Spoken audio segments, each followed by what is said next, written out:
For a while there, you briefly deleted some social media. I think some of it's still deleted. Can you talk to me about the decision and maybe how your life changed during that time? Yeah, I got rid of my Twitter and my Instagram for a while. Twitter's still gone because Twitter's terrible. And like all of you on Twitter are just you're god awful. But outside of that, I'm somebody, my biggest enemy is always going to be me. I have never given myself credit for doing anything I've done well. I am a ranked fighter in the UFC at the weight class above my natural weight, and I have never once stopped to give myself a pat in the back about it. Like, I don't give myself credit for my success, but the moment I fail, I am also my own biggest enemy, and I will make monuments to my failure to remind myself that I have failed. I am that guy. So it's just who I am, it's who I've always been. So in recognizing that, I have to understand that I don't need random people telling me things. Like, I just don't.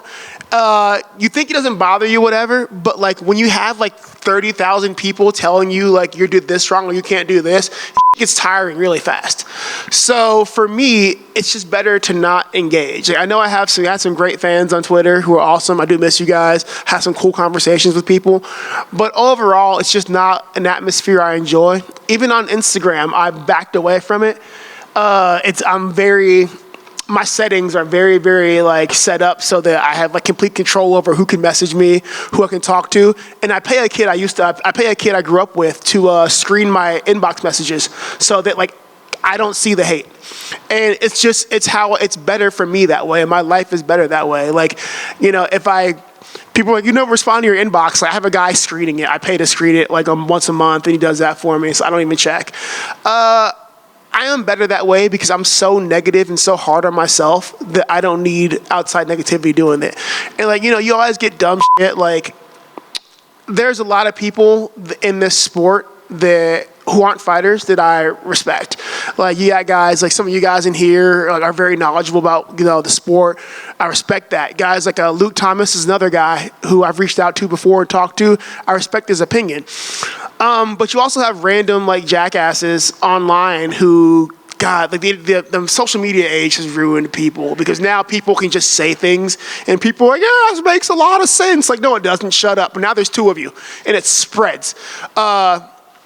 Like today, I was talking to some guy in a comment, some guy was like, hey, did you see like Tracy Lucas or Luke Tracy said this about you? I'm like, who the fuck is Tracy Lucas? Or like Luke Tracy. I'm like what? I'm like, no, like I had no idea this man existed, and like I still don't know who you are. I don't even know what your fucking name is. But he's like, oh, you made a video. I'm like, so what? I'm like, that's why I'm not involved, because social media has allowed especially YouTube, has allowed any idiot to like make a video about you. And like once again, let's say old Bill Burr comic, like this is how like Hitler came to power. Like one guy saying some weird shit, there's one other guy like, you know what? That makes a lot of sense. And now there's two of you, and it fucking spreads. So I'm just not a part of it. I'm not a part of the ecosystem. I don't need it, and my life is a lot better because of it.